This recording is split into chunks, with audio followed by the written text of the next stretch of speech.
It is still hard to believe, but it's beginning to look like Greenland, the world's largest island and one of its emptiest, could soon become an actual battlefield. 2/3 the size of India. That's right.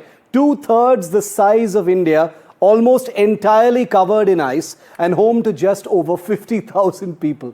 Greenland should be the last place on earth to hear the drumbeat of military conflict. And yet, Donald Trump has escalated his rhetoric dramatically, declaring that the United States will take Greenland one way or the other. He's even mocked the island's defenses as little more than dog sleds. On paper, the idea of a fight sounds absurd. Greenland is administered by Denmark and sits firmly within NATO. The world's most powerful military does not really need to fight anyone to actually get Greenland. Even if it did, the island is defended by barely half a dozen Danish naval vessels and a handful of surveillance aircraft and drones.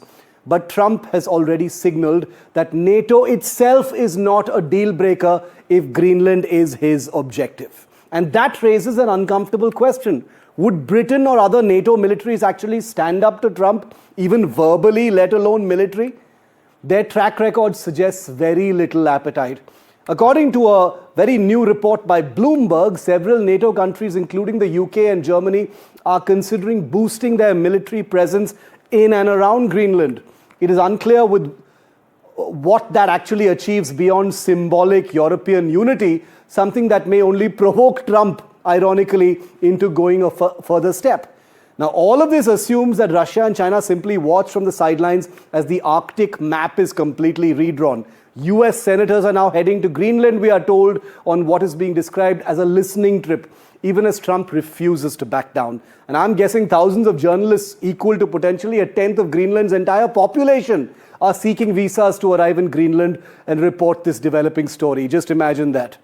Trump is serious about Greenland. Even by his standards, this does not sound like a throwaway line. What hangs in the balance is NATO, Arctic security arrangements, and possibly the opening chapter of a very new and very dangerous global order.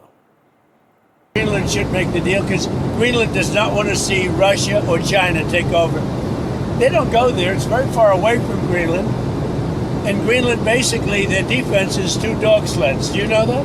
You know what their defense is? 2 dog sleds. In the meantime, you have Russian destroyers and submarines and China destroyers and submarines all over the place.